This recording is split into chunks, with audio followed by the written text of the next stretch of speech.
this then? Hey, everyone. So, why don't we just get started? What factors, Nico, do you think have made meme coins so appealing this cycle? I think you saw like last cycle, right? Everything was much more focused on like more traditional things people consider more crypto native, like DeFi, infra, all this kind of stuff. But I think that with the way that these like high FTV meme coins, VC coins and stuff like that started to perform, I think people started to find refuge in basically more fun things. People kind of like lacked community maybe in the bear market, wanted to find more interesting things to latch onto. And so you kind of saw this like very meteoric rise of these things that previously weren't that large or were a minority thing and a fringe thing and started to really become more mainstream. But I think that also that's actually because the infra around the meme coins got a lot better, right? Like there's a reason why since Pump.Fun came out, you saw a much more parabolic rise in basically the rate of creation of memes and therefore also the rate of creation of like slightly adjacent meme coin tech as well. And so because it's just become so much easier and people have also started to see the kind of money that can be involved in these things, people want like these large X's, therefore they're willing to gamble more, people are getting more degenerate over time, and here we are basically. So you're saying people are getting more degenerate over time. What do you think are some like effective strategies now given the state of the market? Like how do you identify meme coins early? What are some strategies, some indicators? What are you looking for to find stuff before everyone else does? I think there's like two kind of routes that you can take, right? So one is the slightly more, let's say, tech-enabled one, which is, looking at what other smart people are accumulating. At the end of the day, like meme coins are very much kind of an insider game. So if the right people are backing it, if the right kind of money is going in, once green candles start, like eventually people FOMO in, right? But there's also a lot of stuff happening behind the scenes with regards to where people may be, supporting prices, taking profits, all these kinds of things. So if you're tracking the right kind of wallets, it can give you like a huge edge. And so using the right kind of tech there will help a lot. The next one is honestly, I think networking is like massively undervalued in like the meme coin space. Like everyone kind of knows it, but like no one really says it too much. Everyone's doing it behind the scenes, like in various group chats, like on Twitter, having an audience, all this kind of stuff. Like the KOLs have a huge advantage. Like if you speak to KOLs in this space, like you'll see that most of them don't even have to trade. They just get sent tokens and then they dump them, right? So the more you can actually like know what's going on as much as possible, you actually have a huge edge and just like not be exit liquidity basically.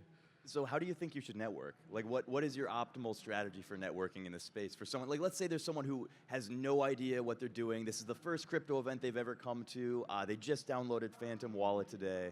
How do they go about networking on CT, Telegram, anything like that?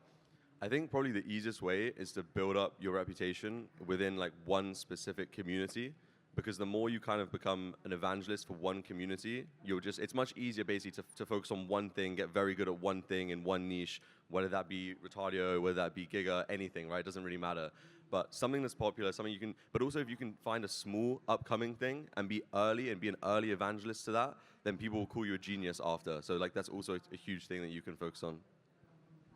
Okay, nice. So you're saying go all in on something. Do you believe in something? Yeah. Believe in something. Believe in one thing. Like it's one thing when they say something. That's what they mean. So like, what are some key differences between successful and unsuccessful meme coins? Like what makes them stand apart? I think like, honestly, what I've seen recently, or one of the biggest ones is for it to be unique, but it has to have some sort of like, it has to be like repeatable and like not get cringe basically. There's a lot of memes that maybe are unique in the sense it's not been done before, but like, if you make something based on something Elon said one time, well then if he never says that thing again, now that meme is very hard to like create more content and kind of like FOMO around, right? So it needs to be something that can be repeatable. So the more unique it is, so that it's almost like you're creating a completely new thing out of nowhere and you can iterate on it as time goes on, right? So do you think when people are looking for a community that they should go all in on, do you think they should get more familiar with crypto broadly, or do you think they should just follow their heart? Like, do they need to know anything at all about crypto, or can they just say like, okay, like if I consider myself like a litmus test for like the normal retail investor, are the feelings in my heart right now that I feel for this meme coin, are they good enough, or do I need something more? I think my answer honestly changed a lot over the last couple of years. Like in the past, I think I was very much like, you need to go and study the lore of different communities, different projects, like crypto over the last couple years. You need to know like as much about as many different sections of crypto as possible, and that's kind of what I did. And I also think that's what gave me my advantage in the early stages. But like this cycle, what I've really seen is just like an absurd amount of people who've been extremely successful, being very new to this space, just focusing on like a couple things and doing them very, very well, right? Like at the end of the day, like if I told you, you need to know everything about crypto, but if you just know about this one thing, you're going to be like richer than all the other guys focusing on everything else, then you'd probably be very content just doing that one thing, right? At the end of the day, everyone is somewhat in crypto to make money and to learn about the space and stuff like that. So I think that honestly, like you'd be better off just doing one thing very well. And so in this cycle specifically, where memes are like very popular and like it's very easy to get attention actually. Like it's actually quite easy to stand out. Like a lot of people don't actually do things that well. If you're unique and you have a voice and you put yourself out there consistently long enough, like you see like the communities that survive are the ones that just like put the work in every day. And if you multiply that by like, they got the right kind of fit, the right vibe, they're unique enough, like they eventually will persevere and they will do well. Yeah, because I've been thinking about this, and like every cycle previously, it seemed like the people who came in and they, like the new entrants always do best for that cycle, right? But I think this cycle uniquely, the new entrants have been so drastically outperforming the people who were here last cycle compared to the other ones that like, I think it's fair to say in meme coins, the average person who has no experience with crypto is probably better just relying on like whatever instincts they have as a normal person than they are trying to learn about like liquidity pools and slippage and funding rates and all these things. Like it seems to just hold them back actually. Do you agree? Yeah, because I feel like the difficulties of the tech aspect behind meme coins specifically, let's say, but actually vastly for a lot of crypto has become so easy, right? It's so easy to just launch a coin. It's so easy to, update information on Dex Screener and do all these kinds of things. It's so easy to get various other content that I feel like actually what I'm seeing is that Web 2 style people who are very good at like content, branding, marketing, guys from, for example, the fashion industry or like maybe more in like the more movie, TV kind of sense, like people like that who actually come to crypto and apply like their real hard skills to crypto, like do super well. Like if you're someone with any kind of real hard skills in like the kind of art space or creative space, in crypto now, it's kind of like the NFT, like art, all that stuff last cycle now with meme coins. Whereas like if you look at a meme coin and they actually have like high quality content or anything creative of any sort, everyone's like, oh my God, insane tech. I've never seen this before. This is incredible. Because they're used to just seeing a coin and some hype and it's like, and that can do very well. But if you have like it's really just branding at the end of the day, I think now. Yeah, just to add to that too, I feel like this cycle we're already definitely in the consumer crypto phase where, previous cycles, DeFi, the people who participated, it was still people that were already in the space that knew smart contracts well, knew how to code, because the infra wasn't quite there yet. The barrier to entry is high. And then there was a cycle before that with ICOs. Most ICOs were still launched by people who were like ETH adjacent. You had to be in the space a bit, get the rep to be able to raise the money. And then now I think OX.FUN being, standardizing launch process and contracts. I think, Dex Screener being also very simple. And I think, like you said, the meme coin infra has made it so that there's not much edge in being, let's say, early in crypto. Like, no one cares actually, right? Whereas it's much more about what have you done this cycle. Like, if you have a wallet that, bought Mudang under 1 mil MCAB, that's worth way more than if you say to everyone you bought Bitcoin in 2013. And so I think that's really cool that the way that crypto always resets. And this one, I think the barriers to entry have never been lower to doing really well really fast. It's kind of like a soft flippening of sorts, right? I think last cycle you were rewarded for doing very technically complex things, and people didn't care quite so much how you branded them. It was more like, being early, understanding it well, writing well about it, gets you good attention, all these kinds of things. Whereas now it's like, okay, all this stuff is there. Like now just go play with it. Go be creative. Go entertain people, impress people, do cool things, get attention. And you're seeing like the more traditional kind of like Web 2 attention economy just sort of being shifted now towards meme coins basically, where like the idea is like anything can be tokenized pretty much. You're seeing it even with the lore and stuff too. Like the debate on CT right now is basically everyone saying like, does it matter if you know who Kobe is or isn't, right? Yeah, exactly. Like all these old guys, all the OGs, everyone's like, you have to know Kobe. Like, you simply have to know who Kobe is. And there's other people who are like, you know, like all the guys who came in the last 6 months, they're like, why? Like, I made $2 million buying Mu Dang at 20K market cap. Why do I have to know who Kobe is? Yeah, it's because it's just like he may have a huge amount of money, be extremely well connected in the space, but like if he's not at the front face of crypto right now, which right now currently is very focused on meme coins, then it's like to these guys, this guy is a nobody. He's not important. All they want to know is he going to buy their coin?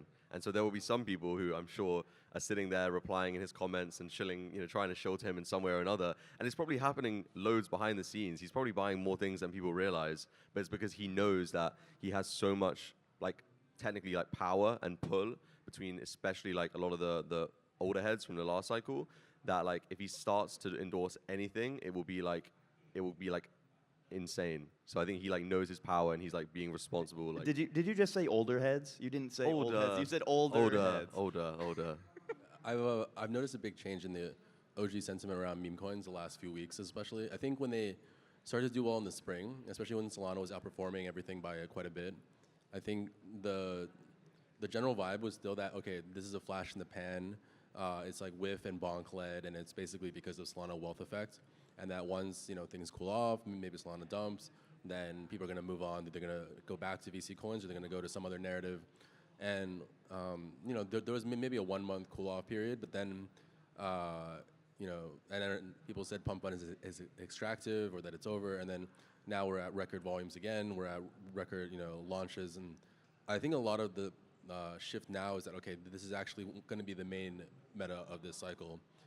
And I think that if you look at wallet creation, if you look at what people are actually doing on chain, meme coin activity like accounts for basically all the activity on Solana. There's almost no other use case of Solana besides meme coin, and I think that that's something that is really very similar to 2017, right? Where ETH ICOs, like people were denominating in ETH, they were flipping coins to stack more ETH, that they were investing in projects, and now simply instead of having white papers and having, you know, ideas about how the chain could be used, you have the importing of like culture from outside of crypto itself oftentimes, and also like you said, Web 2 technologies on content creation, and you have that shell which is like very easy to speculate on, easy to trade, and I think the wallet, you know, mobile wallet UI UX and all the stuff around it has become extremely usable actually, and that's been why I think it's been the prevailing meta. I think there's been a lot of pain in the space this year from, you know, the idea of the narrative shilling, where okay, we have a narrative of a coin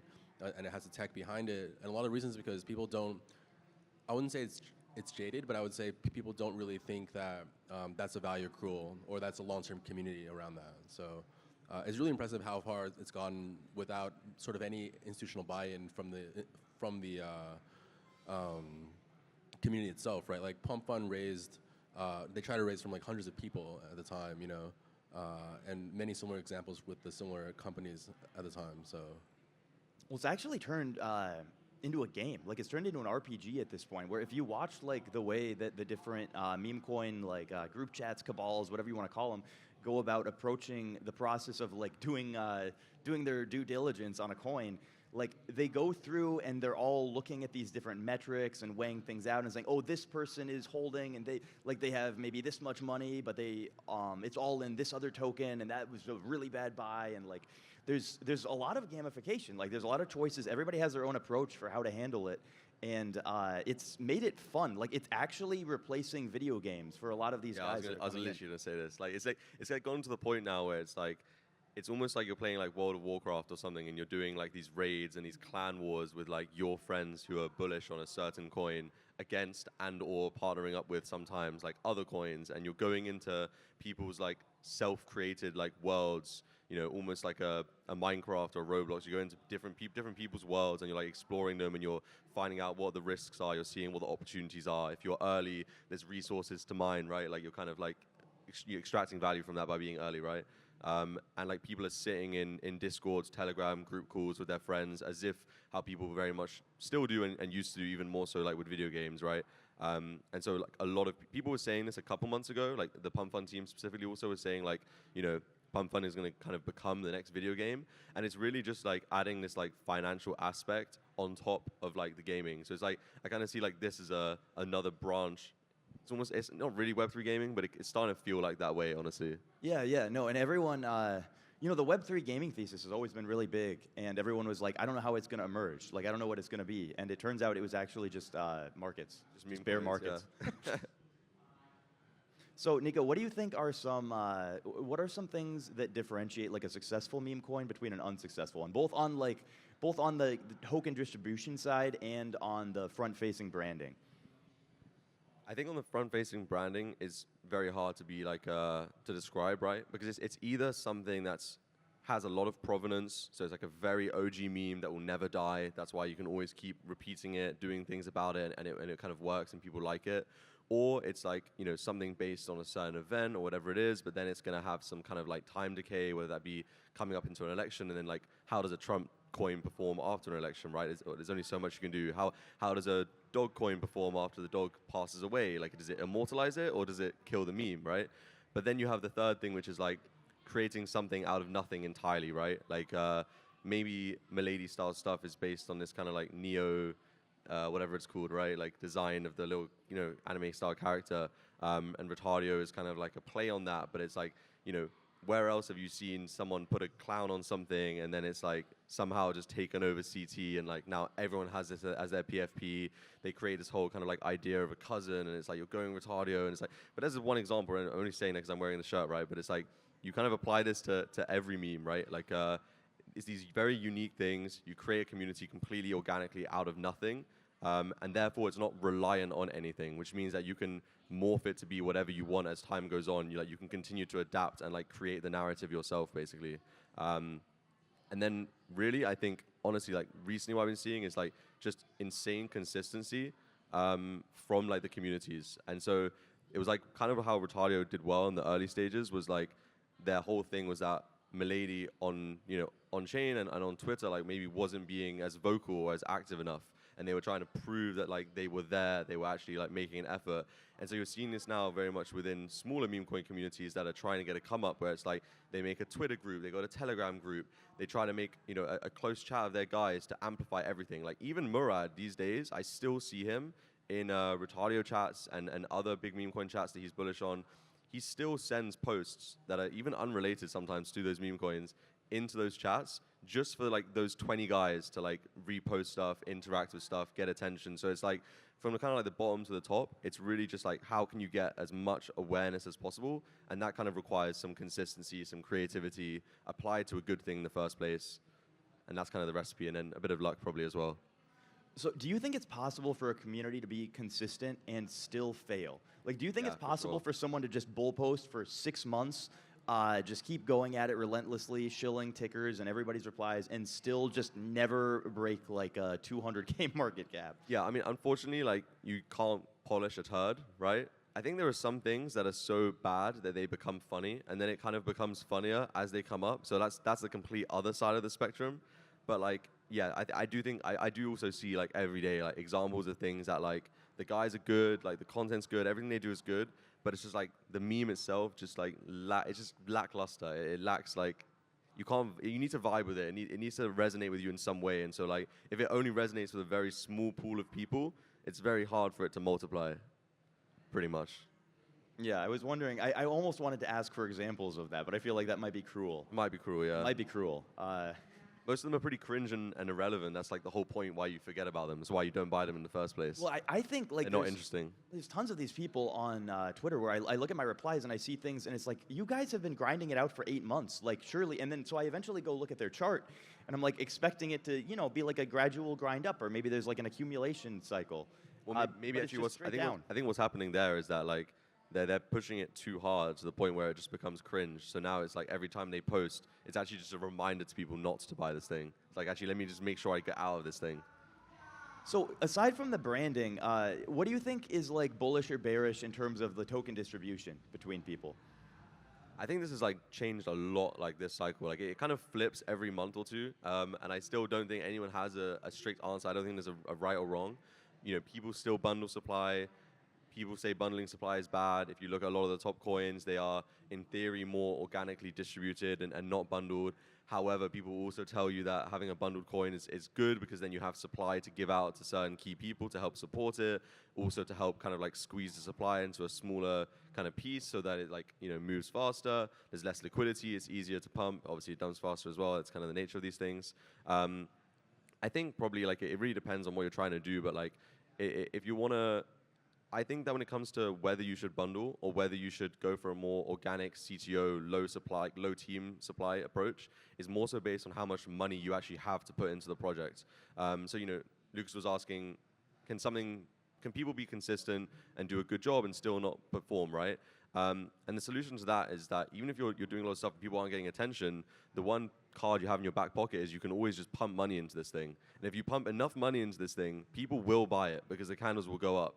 And you can speak to plenty of people about this, but like, that's just like the raw reality is that like green candles are the best marketing. Like you'll hear it all the time, right? And so I think when you're going for a more bundled approach, what you're effectively doing at the beginning is pumping a certain amount of money into it. You're kind of creating somewhat of a floor.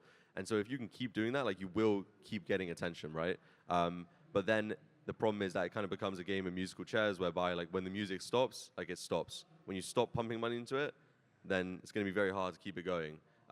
And so like you can't always expect to get like a crazy multiple on that, but like it will at least help support things. Whereas if you don't have quite so much money, I think like going for a more CTO community approach is much better, right? Like you're grinding it out organically. Like that's literally the difference. So let's say you have like basically no money. You're totally broke, and you want to launch a meme coin right now. Do you bundle or do you not bundle? I think probably best not to bundle because one, bundling is actually fairly expensive if you're launching a new coin. I mean, if you're on like Pump.Fun, if you want to like bundle like 8% of supply or whatever, it might cost you like 20K-ish, something like that, depending on the price of Sol. If you're doing it on chain, like it's very launching your own coin. I think it's very up to you. If you want to, you can do up to like 100K, 200K if you want. It depends even how much liquidity you want to put into the LP initially, right? Whereas on Pump.Fun, obviously that it's taking care of all of that for you. But if you're going for the CTO approach, like I don't think you need to necessarily focus on pumping too much money in, but you do need to acquire enough supply early on that you actually can support the project long term. Because this is a problem that a lot of very popular meme coins, they persevered, but the problem they always had was that not having enough supply later on to actually take the project to like a much higher level when it comes to like getting exchanges and all these kinds of things. Because oftentimes these exchanges need/ask for some percentage of token supply to basically protect themselves, help to provide liquidity, all these kinds of things. So it can be an issue there as well. Yeah, no, this is actually something that, this is a good question too. Do you think that there should be a team treasury, and if so, how? Because this is something we've run into all the time with OX, right? Where people are going around and they want listings from people, they want to do like additional LPs on different chains, and it just becomes impossible because you have like 5 different big holders that are all theoretically part of the team, but they all have different random amounts of supply that they bought. And they're all sort of fighting, like, I don't want to give up my tokens for this. Like, someone else should do it. They hold more, right? So do you think that it might be a good idea to make some sort of like a team treasury more standard? And if so, how would you even go about that? Yeah, I think building, and we're actually thinking about this at OX with regards to kind of like, OTCing tokens between various members of a team, or how can they kind of like hold these tokens in one place? Like, can you create almost like a custody multisig for them in some way? I mean, I think that honestly, anything more than, it's really tough, but like, I think generally the most successful meme coins I've seen, the team tokens are controlled by just like 1 or 2 people. Obviously, it's a risk whereby if that one or second person has malicious intent or wants to run away with money, they can do that. But you would hope that the person who's steering the ship is the one who believes, cares, and is the biggest evangelist for that project. Because I think if you have too many people, you're going to have too much conflicting decisions and risks, and it's kind of like more points of failure, basically. So I think actually relying on just 1 or 2 people is probably best. You're asking what? Also, how much team treasury, or? Sure, yeah, as much detail as you want to give us on your ideal team treasury. I'm sure the audience is here for it. I mean, I've seen projects do insanely well only having, quote unquote, in a team treasury, like, a couple of, like, less than 5%, like, 2 to 3%. They may have a bit more in kind of like team wallets and adjacent wallets. What you'll often see is that people who maybe aren't part of like the completely first internal core team They may provide tokens later on if they bought a lot. There's a lot of OTC stuff going on. You'll see a lot of like these early or popular meme coin communities. They'll have like whale chats with a lot of the big holders. I was, for example, speaking recently with some of the Mudeng team, and like for them to actually do certain centralized exchange listings, they needed to basically find like some big like 500K plus size kind of whale holders so that they could basically get enough supply to give to exchanges, pay for certain things, provide liquidity, incentives, all this kind of stuff. And so, yeah, there's a lot of dynamics that actually go on behind the scenes that probably can't be public, shouldn't be public for a good reason, but is actually where the kind of these tokens live or die, actually.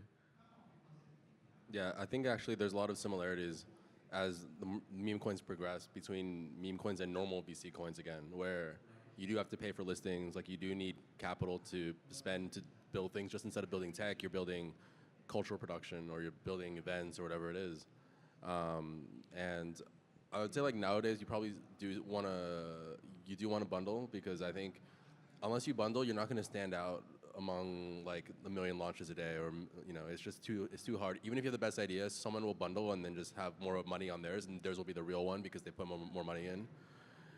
We saw that with Nero, right, where essentially there were two versions on Solana and they were debating which one is the best, and then ETH, they had a heavily cabaled one that had the money to spend on listings, because once you get the first 2-3 like CeFi listings, now people will say, okay, well that's the real one, and people generally respect the highest MCAP one is the real one of that version. So I do think that if you have a really good meme coin idea, it's best to raise among friends and family some amount to like put in the pre-sale, and then you can use that to bundle, and then you have that kind of ability to stand out. I think also like it's really important that the early holder base is going for that big gain as opposed to the small gain, right? Like in reality, people can already take a 5x or a 10x early on. If people are thinking that way, then it's very difficult for the project to succeed, especially because Solana, the pool size is very small relative to the MCAP. So, if people are gonna full stack Hitler early on, it has to be very early on so that that supply gets out. But if it's something where people are gonna want to sell huge size before they even get listings, then it's very, very difficult for new money to want to come in and buy it. So I find that that's something that, there's like a 3-3 effect where everyone knows that they're all waiting for the big listings. And so the exchanges kind of also know that as well. So they need to figure out, okay, is there actually community here? Is there actually new users coming? What you tend to see now is that exchanges will say, okay, if I list you, how many users are going to come and deposit your coin? And they're going to analyze on chain as well. Like, are you going to give me 5,000 new users, 10,000, 3,000, whatever it is? And so I think you need that combination of both, the early investors in it are in for the longer run, but also that you have a lot of genuine community that exchanges will see and say, okay, this is a genuine thing happening here. I will list it. I will support it. I think Binance this cycle, they have pretty much supported 3 coins, right? Like Mudeng, Nero, and Goat, right? Because they looked on chain and they said this has the best distro, all this kind of thing. So it's all important, I think. Yeah, I think another thing too is all the big holders, like bundling is good, having a bunch of diamond hand big holders is good, but they all need to be diamond hand, because if one isn't diamond hand, then you wind up with like, okay, so there's one of them dumping and 9 of them are holding, and everyone assumes, oh, okay, well all of the other 9 are now going to be dumping too, and then you basically, you lose the entire benefit of the rest of them diamond handing if that one starts selling, right? Should we maybe just end on the meme coin super cycle? Do we think it's real or not? Because I think a couple months, we'll talk about it. I mean, a couple months ago, I just to say quickly, like, myself and Sue and a lot of very smart other guys, we were looking at these meme coins and they were doing extremely well, and we would continually ask ourselves, are these things going to continue to outperform? And so we would see them often bounce much stronger on pullbacks than other things, but we didn't know, how much is this thing going to last? But I think now it's very much starting to get to the point where these things are getting lindy, getting a lot of attention. Let's talk about that. Yeah, I mean, I think it's still unclear what is the cap of meme coins, like the top ones. Are we going to hit Doge levels for 20 coins this cycle, 0 coins, 5 coins, 100 coins? I think that's kind of what everyone's wondering. Like if you look at Pump Fun, 69K is the graduation MCAP, right? And millions of coins have launched in that range, and then very few make it through. I do think that what you might see is that many coins can get to like 1 to 5 billion, but to get beyond 5 billion will be pretty hard just because there's so much variety. So I think it's more akin to a rotational game past a certain point. But I think that you will have constant runners from 1 million to 200 million or like 500K to 50 million. I think that that's what the architecture is uniquely designed for. It's not really designed for like the 30 billion. Because you think about Doge, it took, it was launched in 2014. It takes the richest man in the world to shill it, and that only takes it still to the price that it was. So I'm not convinced that you're gonna have like dozens of coins in like 50 billion range. But I do think you'll have a lot of coins in the 500 million range. So yeah, I think like multiple couple 100 million coins. I think you can easily have 20 to 30 meme coins, top meme coins, and then maybe top 100, something like that. But I do think, yes, like there'll be the concentration within a couple, and then there'll be a lot kind of in that like middle lower range, and it will just be like a huge washing machine of liquidity in the meme coin space. It will continue to innovate, but generally, meme coin super cycle I think is pretty intact. It's so real. It's so always real. been real. It was always real. It was always real. all right, I think we're out of time. Thanks for having us. Yeah, thank you very much, guys. Thanks everyone for listening. All right, thank you so much.